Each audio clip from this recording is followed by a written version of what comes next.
when he pulled me over, he walked up, opened my door because my window don't work, right? Yeah. And then I said, so what I did wrong? Yeah. He said, well, for one, your headlights are off under this weather. I'm like, okay. There's multiple people headlights off, first of all. And then there's no rain. It doesn't matter. You're still required to have headlights on. Can you pull that law up? Huh? Can you pull that law up? Yeah, when you step out of the car, I will. Can you call your supervisor? Huh? Can you call your supervisor? All right, go for it. Exit the vehicle now. Exit the vehicle. Show me your hands. Here.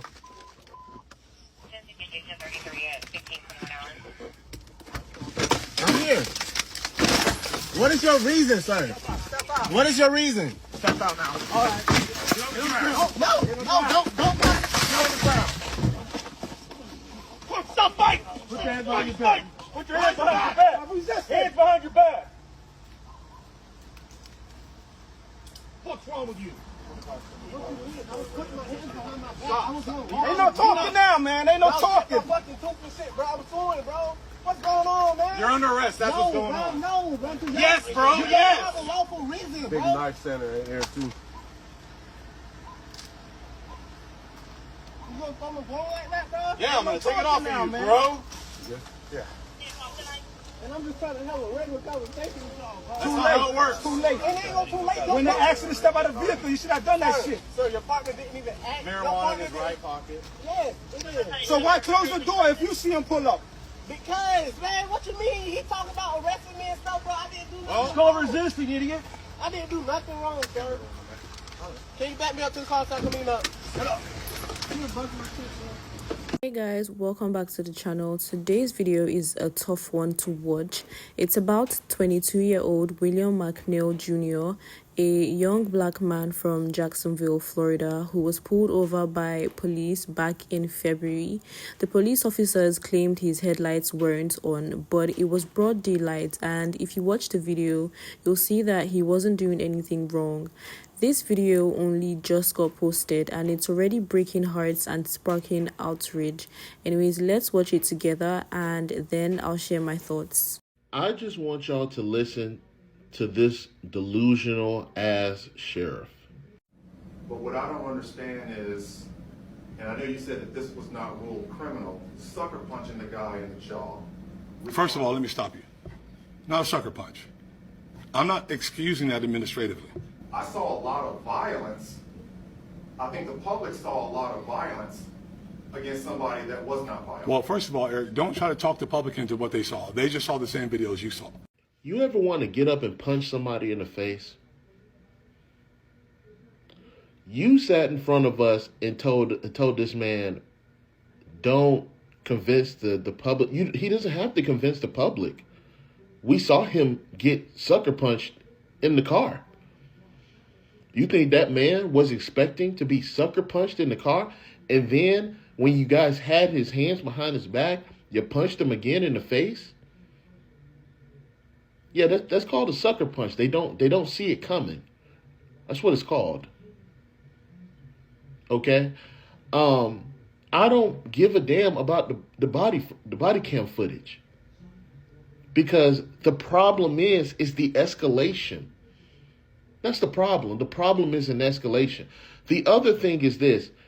He probably did not make it, he probably didn't bring it to y'all attention. He probably didn't write a report. It's because he knew you guys were going to shove it under the rug. That's why.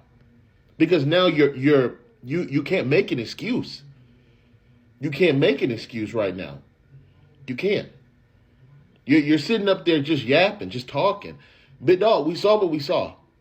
We saw y'all break the window. We saw there was no violence. He didn't fight nobody, even with the body cam. He didn't fight anyone. And we watched y'all punch the shit out of him. So, it doesn't matter what you're talking about on that podium. This is a traumatizing video, and it's really frustrating to keep having to see things like this go on, especially with everything that's already going on in the world today. These are things that I don't want to have to even talk about because it shouldn't happen, but it does happen, and we forget that it happens because of everything else that is happening. But it's a traumatizing video. It's traumatizing to watch, and I don't understand the reason behind it. I don't see why they had to attack the guy like this. I could apply it to a racial issue, but I don't want to just apply it to a racial issue. I want to apply it to the fact that the police are just abusing their power, because if you look in the video, it's not just white cops that are, harassing him and hitting on him. It's black cops as well. I don't see why in the charges that he had, the cops felt the need to use brute force and to unbuckle his seatbelt, to bash his windshield, his window, break the windshield, drag him out the car, punch him in the face. They said he was driving without a license. They said he had marijuana in the car. None of this, to me, should have been used by physical force. None of this equals, oh, let's drag his ass out the car and beat him down. Like, I don't see the necessary need for that. And I do hope that he gets a lawsuit for this. This happened in Florida, but I do hope that they do an investigation. I do hope he gets some kind of lawsuit for this, because this was unnecessary. No man likes to be punched in the face, not even playfully. You know what I'm saying? Much less to have to sit there, and if you could see, he's being so calm about the situation, because in this moment, I'm pretty sure it's like, oh my God, this is actually happening. You can only hope and pray that you don't end up unalive in these kind of encounters when these things happen. I really feel bad for that young man, and I really hope and pray to see the day that these things just don't happen.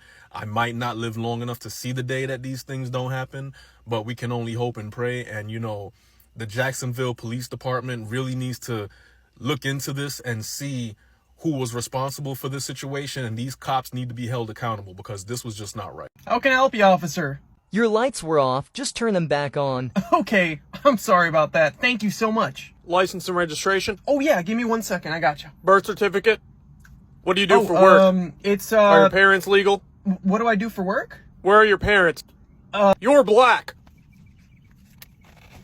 I just want to say, to see that black man drug out of that car today over some headlights not being on, but the sun isn't even down, and none of the other cars have their headlights on too, and then for you to tell that man that doesn't even matter, and then because he doesn't feel safe enough to get out of the car and he's asking for your supervisor, you bash his windows in?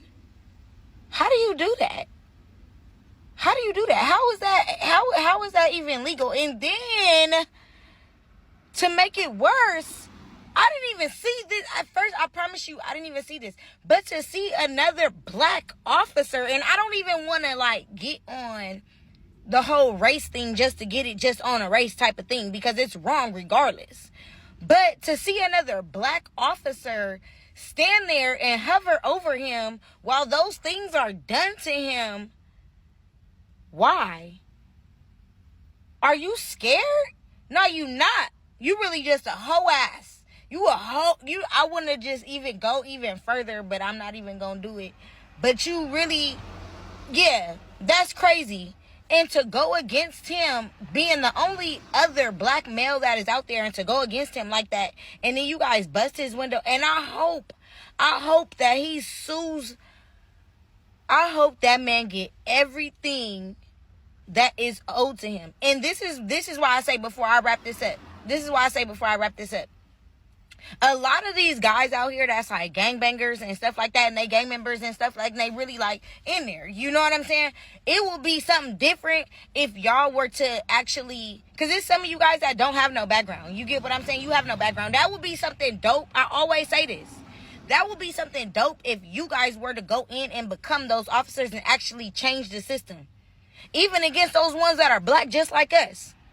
You get what I'm saying? Even if you guys were just go in there and change the system, because you guys are from where a lot of black people are from, and not even if you're not where they're from, but you've dealt with the racism that they've dealt with. You get what I'm saying?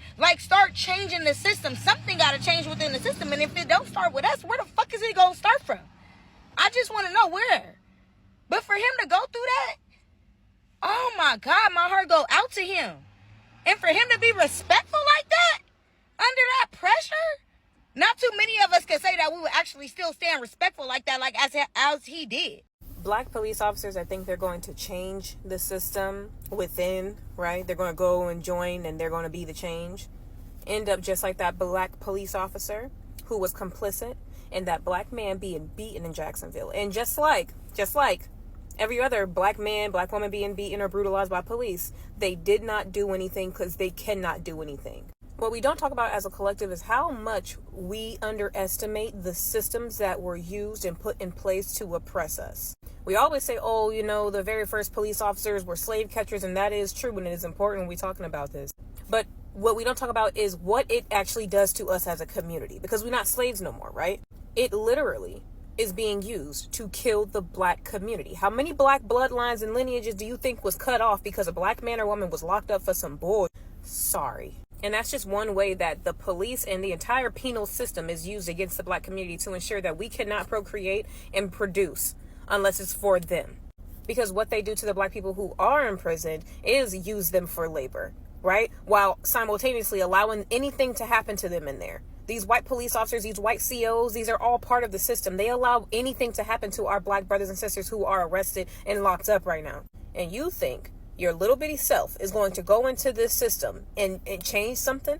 It's bigger than you. There's no amount of black police officers that could change what we have today that we know to be the police force. It is a gang. It is a militia. And its goal is to kill black people. Now, of course, they affect other communities, but its goal since the beginning has been to kill black people.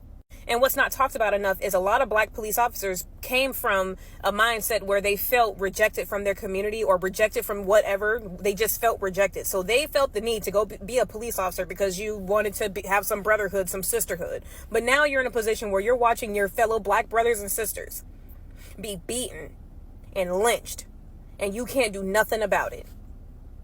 You cannot change these systems. You have to burn them down.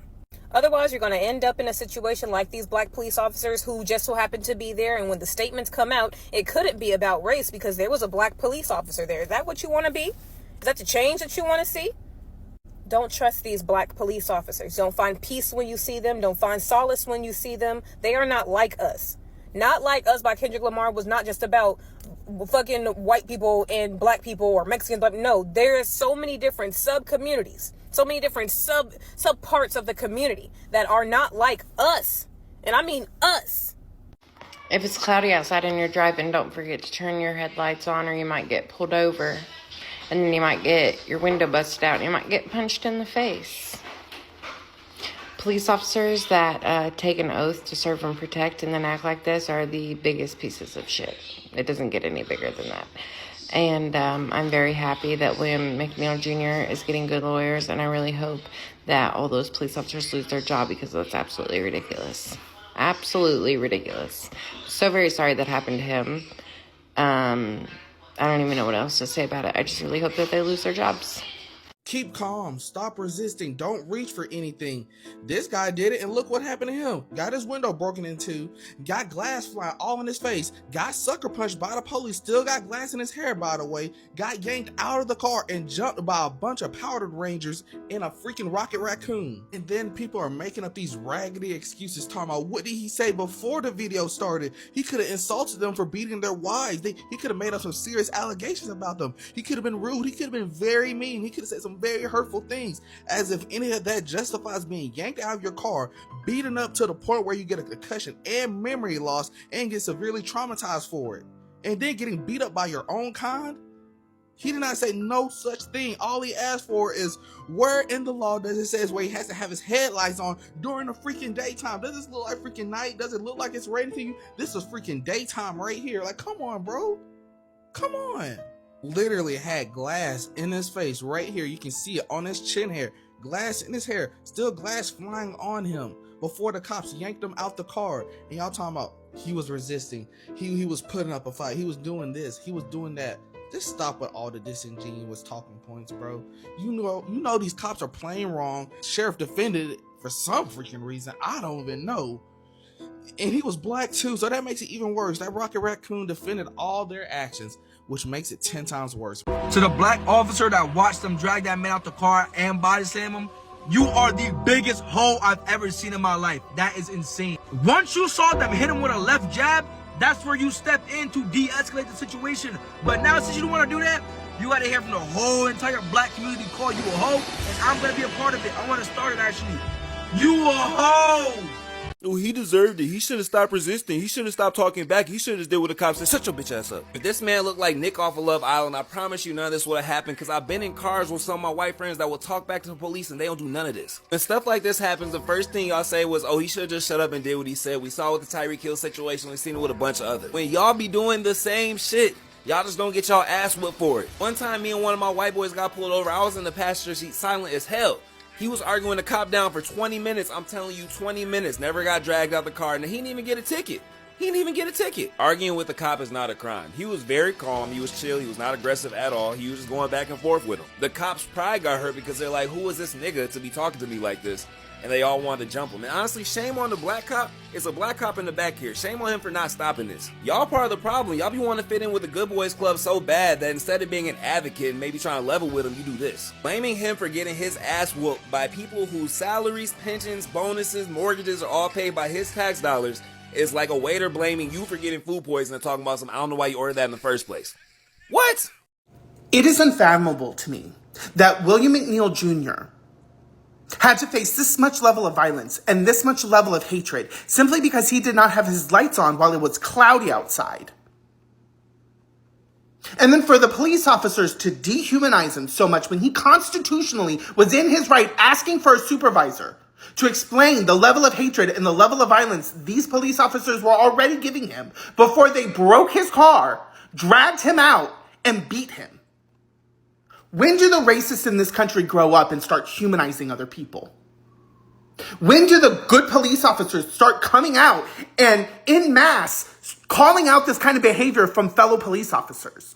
And I'm talking en masse. I'm not talking one or two police officers. Where are the police calling out this ridiculous, racist, hateful behavior that they can dehumanize somebody and take away their constitutional rights simply because you didn't do what I told you to do? That's not how it works here in this country.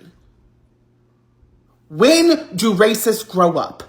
When does this country finally have the conversation and move on from the racism that is so embedded in this country? We could be doing better, but instead we back people like this. I hope that William McNeil Jr. sues and that we can pay his legal fees to help do so, because this is ridiculous. I don't even know where to start with this because it's heartbreaking on so many levels. Watching that video, you can feel William's confusion and fear. He wasn't aggressive. He wasn't threatening. He was literally sitting in his car asking, what did I do? What's my offense? And you can see how everything escalated for no real reason. The officer asked him to roll down his window, and when William explained that his window was broken, he opened the door to talk. That should have been the end of the conversation, but no, they just kept demanding that he step out of the car. And when he asked why, they gave him nothing, no explanation, just orders. Now, there's the part that really gets me, right? He asked to speak to a supervisor. He wasn't even yelling. He wasn't resisting. He was calmly asking for someone higher up, someone who could tell him why he was being stopped. And instead of de-escalating, that white officer decided to go straight to violence. He smashed Williams' window for what? For refusing to step out of a car when he hadn't even been told what he did wrong. And then he punched him in the face, punched him. And all of this is happening while Williams is recording, which honestly is the only reason we even know what went down. Imagine if that camera wasn't on. Imagine the story they would have told. Probably something like, oh, he was resisting arrest or he was aggressive. And we all know how these stories go. Right? What breaks my heart is seeing another black officer there, standing by and doing nothing. I don't know if it was fear, loyalty to the badge or what, but people expected him to at least step in and say, hey, let's slow down, let's talk to this young man like a human being. But instead, he stood there while William got dragged out of his car, thrown to the ground and kicked while being handcuffed. And that's the problem, because for William, this wasn't just about the headlights or a broken window. It's about being a young black man in America, where even the smallest traffic stop can turn to a nightmare. And yes, people are calling this racism, they're calling it police brutality, and they're right. Because if this was a white man driving in broad daylight with his headlights off, do you honestly think that it would have gone down like this? I mean, I don't. Anyways, Williams is now filing a lawsuit, and I hope he wins, not just because he deserves justice, but because these officers need to be held accountable. You can't just assault someone, break their property, and traumatize them for no reason, and then walk away like it's nothing. That video is proof of how wrong this was, and I'm glad he had the courage to share it with the world.